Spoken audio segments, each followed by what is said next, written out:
एक बार फिर आप सभी का स्वागत है। आज की कहानी सिर्फ एक मर्डर की नहीं है, बल्कि उस भरोसे की है जिसे सबसे पहले जीता गया, फिर उसी भरोसे का इस्तेमाल करके मौत का ऐसा खेल खेला गया कि जिसने भी इस केस के बारे में सुना वो हैरान रह गया। यह कहानी है पुणे की, जहां 18 जून की सुबह एक 26 साल का लड़का अपनी होने वाली पत्नी के साथ घूमने निकला था। उसे क्या पता था कि जिस लड़की के साथ वो अपनी पूरी जिंदगी बिताने के सपने देख रहा है, वही लड़की उसे उसकी जिंदगी के आखिरी सफर पर लेकर जा रही है। हमारे साथी रिपोर्टर ओमकार बाबले आज उसी लॉगढ़ किले यानी आयरन फोर्ट पहुंचे हैं, जहां से केतन को करीब 340 फीट गहरी खाई में धक्का दिया गया था। आगे आपको वो जगह भी दिखाएंगे, लेकिन पहले जानते हैं कि आखिर ये पूरी कहानी शुरू कैसे हुई। पुणे में दो परिवार रहते थे, गोयल परिवार और अग्रवाल परिवार। दोनों परिवारों की दोस्ती कोई नई नहीं थी, बल्कि पूरे 35 साल पुरानी थी। दोनों बड़े कारोबारी थे। केतन के पिता का रियल एस्टेट का बड़ा कारोबार था, जबकि सिया का परिवार भी रियल एस्टेट के साथ साथ ड्राई फ्रूट और मसालों का बिजनेस करता था। दोनों परिवारों में इतना अपनापन था कि हर त्योहार, हर शादी और हर खुशी में एक दूसरे की मौजूदगी तय होती थी। इसी बीच कॉलेज खत्म होने के बाद केतन को उसके पिता ने अमेरिका भेज दिया। उसने बॉस्टन से MBA किया और पढ़ाई पूरी करके वापस लौट आया। अब वो अपने पिता के साथ बिजनेस संभालने लगा। उधर सिया भी अपनी पढ़ाई पूरी कर रही थी। सब कुछ बिल्कुल सामान्य चल रहा था, लेकिन साल 2025 की दिवाली इस कहानी की दिशा बदलने वाली थी। दिवाली की एक पार्टी में सिया की मुलाकात चेतन चौधरी से हुई। चेतन उसी इलाके में रहता था। उसकी एक पेस्ट्री शॉप थी जहां सिया का अक्सर आना जाना रहता था। धीरे धीरे दोनों की दोस्ती हुई। दोस्ती प्यार में बदल गई और दोनों एक दूसरे के काफी करीब आ गए। हालांकि चेतन से पहले भी सिया की जिंदगी में एक लड़का था, लेकिन साल 2025 की शुरुआत में दोनों का ब्रेकअप हो चुका था। उधर एक दिन सिया की बुआ केतन के घर पहुंची। शादी की बात चल रही थी। तभी उन्होंने कहा, जब लड़की अपने ही परिवार जैसी है तो बाहर क्यों ढूंढ रहे हो? और उन्होंने सिया का नाम सुझा दिया।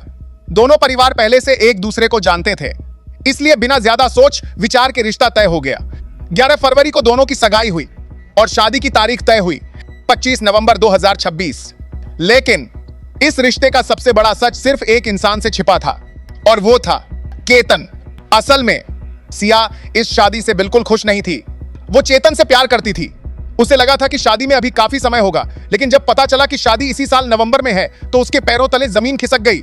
सबसे बड़ी बात, सिया के घर वालों को उसके और चेतन के रिश्ते की जानकारी मिल चुकी थी। यही वजह थी कि उन्होंने जल्दी शादी कराने का फैसला किया। लेकिन सिया में इतनी हिम्मत नहीं थी कि वो अपने घर वालों या फिर केतन से सच बोल सके। अगर वो उसी वक्त सच बोल देती तो शायद आज ये कहानी कभी बनती ही नहीं। लेकिन उसने चुप रहना चुना और यहीं से शुरू हुई एक खौफनाक साजिश। सगाई के बाद बाहर से सब कुछ बिल्कुल सामान्य दिखाई देता था। केतन जब भी सिया से मिलता उसे लगता कि उसकी होने वाली पत्नी भी उतनी ही खुश है जितना वो। लेकिन असलियत बिल्कुल उलट थी। उधर सिया और चेतन लगातार एक दूसरे से बात कर रहे थे। दोनों जानते थे शादी में अब ज्यादा वक्त नहीं बचा। अगर कुछ करना है तो अभी करना होगा। पहले दोनों ने सोचा घर वालों को सब सच बता दें, फिर लगा कोई नहीं मानेगा, भागने का भी सोचा, लेकिन दोनों परिवारों की बदनामी होती। और फिर एक ऐसा फैसला लिया गया जिसने सब कुछ खत्म कर दिया। दोनों ने तय किया, अगर केतन ही इस दुनिया में नहीं रहेगा तो सारी परेशानी हमेशा के लिए खत्म हो जाएगी। अब सवाल था, कैसे? ऐसी मौत जो देखने में सिर्फ एक हादसा लगे। कई दिनों तक सोचने के बाद एक दिन खुद केतन ने अनजाने में उन्हें रास्ता दिखा दिया। केतन को ट्रैकिंग का बहुत शौक था। 31 मई को उसने सिया से कहा, चलो तुम्हें अपनी सबसे पसंदीदा जगह दिखाता हूं। दोनों लॉगढ़ किले पहुंचे। जब दोनों किले की ऊंचाई पर पहुंचे तभी पहली बार सिया की नजर नीचे मौजूद गहरी खाई पर पड़ी। वो कुछ पल तक उसे देखती रही और उसी पल उसके दिमाग में एक खतरनाक ख्याल आया, अगर यहां से किसी को धक्का दे दिया जाए तो हर कोई यही मानेगा कि उसका पैर फिसल गया। ना कोई हथियार, ना कोई सबूत और ना किसी को हत्या का शक होगा। उस दिन वो चुपचाप वापस लौट आई, लेकिन अब उसके दिमाग में हत्या का पूरा प्लान तैयार हो चुका था। 5 दिन बाद उसने फिर केतन से कहा, चलो एक बार फिर लॉगढ़ चलते हैं। लेकिन इस बार बाली ट्रिप की वजह से केतन और उसके घर वालों ने मना कर दिया। तभी अचानक केतन का पासपोर्ट गायब हो गया। पूरा बाली ट्रिप रद्द हो गया। अब सिया खुश थी, क्योंकि उसके लिए सबसे जरूरी था दोबारा लॉगढ़ जाना। कुछ दिन बाद 14 जून को आखिरकार केतन तैयार हो गया। दोनों फिर उसी किले पर पहुंचे। इस बार सिया पहले से ज्यादा तैयार थी। वो केतन को बातों बातों में एक सुनसान जगह पर ले गई, जहां नीचे गहरी खाई थी। अचानक उसने पूरी ताकत से केतन को धक्का दे दिया, लेकिन किस्मत अभी उसके साथ थी। खाई में गिरने से पहले एक पेड़ ने केतन की जान बचा ली। वो किसी तरह वापस ऊपर आ गया। सिया घबरा गई, लेकिन अगले ही पल उसने झूठ बोल दिया। तुम्हारे पास सांप था, मैं तुम्हें बचाने के लिए धक्का दे रही थी। केतन ने उसकी बात पर भरोसा कर लिया। उसे जरा भी अंदाजा नहीं था कि अभी अभी उसकी होने वाली पत्नी ने उसे मारने की कोशिश की थी। लेकिन सिया समझ चुकी थी, अकेले उससे यह काम नहीं होगा। उसी रात उसने चेतन को फोन किया। दोनों ने फैसला किया, इस बार हम दोनों साथ होंगे और इस बार केतन किसी भी कीमत पर बचना नहीं चाहिए। 18 जून की सुबह सिया अपनी कार लेकर केतन के घर पहुंची। दोनों लौगढ़ किले के लिए निकल पड़े।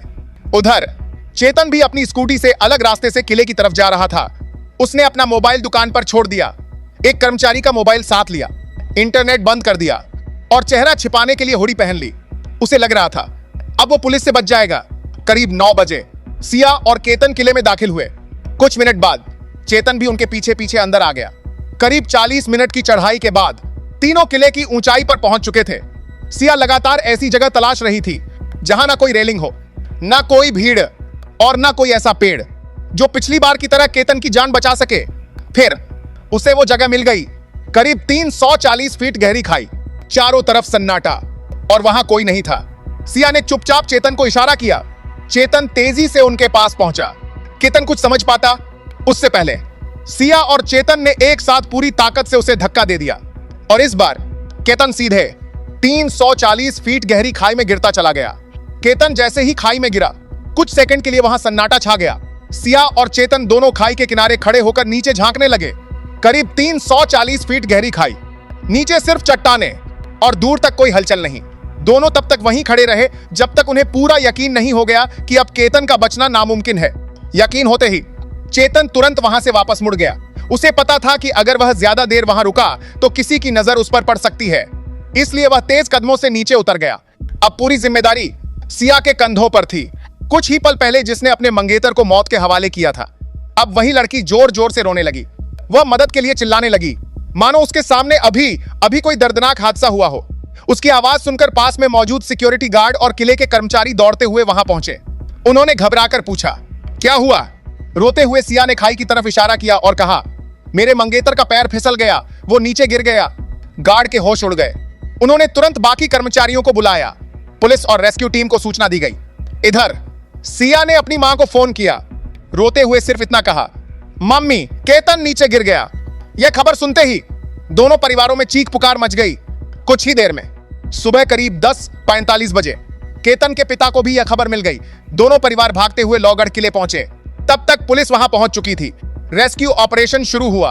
काफी मशक्कत के बाद केतन को खाई से बाहर निकाला गया, लेकिन डॉक्टरों ने उसे मृत घोषित कर दिया। एक हंसता खेलता परिवार कुछ ही घंटों में बिखर चुका था। पोस्टमार्टम हुआ, अंतिम संस्कार भी हो गया और हर कोई यही मान रहा था कि यह एक दर्दनाक हादसा था। सबसे ज्यादा सहानुभूति सिया के साथ जताई जा रही थी। हर कोई कह रहा था, बेचारी, शादी से पहले ही उसका मंगेतर चला गया। लेकिन पुलिस ने इस मामले को सिर्फ हादसा मानकर बंद नहीं किया। जांच शुरू हुई।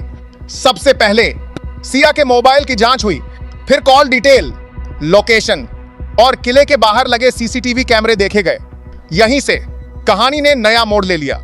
सीसीटीवी में एक हुडी पहना युवक दिखाई दिया जो सिया और केतन के कुछ मिनट बाद किले के अंदर गया था। गार्ड ने भी पुलिस को बताया कि उस युवक ने टिकट के पैसे नहीं दिए थे और जल्दी जल्दी अंदर चला गया था। अब पुलिस ने उस युवक की पहचान करनी शुरू की।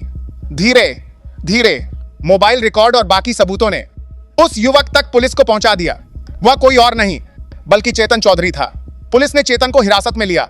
पूछताछ शुरू हुई, लेकिन उसके जवाब बार बार बदल रहे थे। उधर सिया से भी लगातार पूछताछ हो रही थी। दोनों के बयान आपस में मेल नहीं खा रहे थे। फिर पुलिस ने 14 जून की घटना के बारे में भी जानकारी जुटाई। तब सामने आया कि कुछ दिन पहले भी दोनों लौगढ़ किले गए थे। यहीं से पुलिस को शक यकीन में बदलने लगा। एक एक सबूत, एक एक कॉल और एक एक लोकेशन, दोनों की बनाई पूरी साजिश की कहानी बयां करने लगे। इसी दौरान पुलिस को एक और ऐसी बात पता चली जिसने सभी को हैरान कर दिया।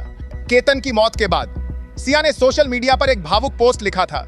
उसने लिखा, तुम मेरे जन्मदिन पर मुझे छोड़कर चले गए जब हमारी शादी में सिर्फ कुछ ही महीने बाकी थे। मुझे आज भी समझ नहीं आता कि तुम मुझे छोड़कर क्यों चले गए।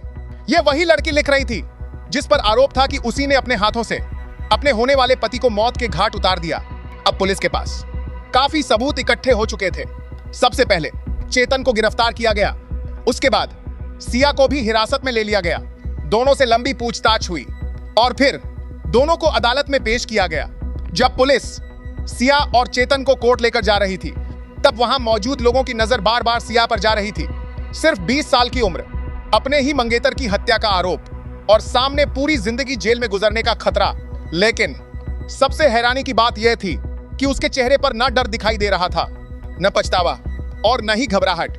उसकी चाल बिल्कुल सामान्य थी, मानो कुछ हुआ ही ना हो। यही बात इस पूरे मामले को और भी ज्यादा चौंकाने वाला बना देती है, क्योंकि जब प्यार अंधा हो जाता है तो इंसान सही और गलत का फर्क भूल जाता है। लेकिन हर साजिश की एक उम्र होती है। झूठ चाहे कितना भी बड़ा क्यों ना हो, एक दिन सच के सामने हार ही जाता है। अगर सिया शुरुआत में ही अपने परिवार और केतन से सच कह देती तो शायद यह रिश्ता टूट जाता। लेकिन एक 26 साल का नौजवान आज जिंदा होता। 2 परिवार कभी बर्बाद नहीं होते और एक जन्मदिन किसी की मौत की तारीख नहीं बनता। फिलहाल इस मामले की कानूनी प्रक्रिया जारी है और अदालत में प्रस्तुत साक्ष्यों के आधार पर अंतिम फैसला न्यायालय द्वारा किया जाएगा। इसी के साथ आज की कहानी यहीं समाप्त होती है। अगर आपको यह कहानी जानकारीपूर्ण लगी हो तो वीडियो को शेयर जरूर कीजिए। हम फिर मिलेंगे एक नई, सच्ची और हैरान कर देने वाली क्राइम स्टोरी के साथ। तब तक अपना और अपनों का ख्याल रखिए। धन्यवाद।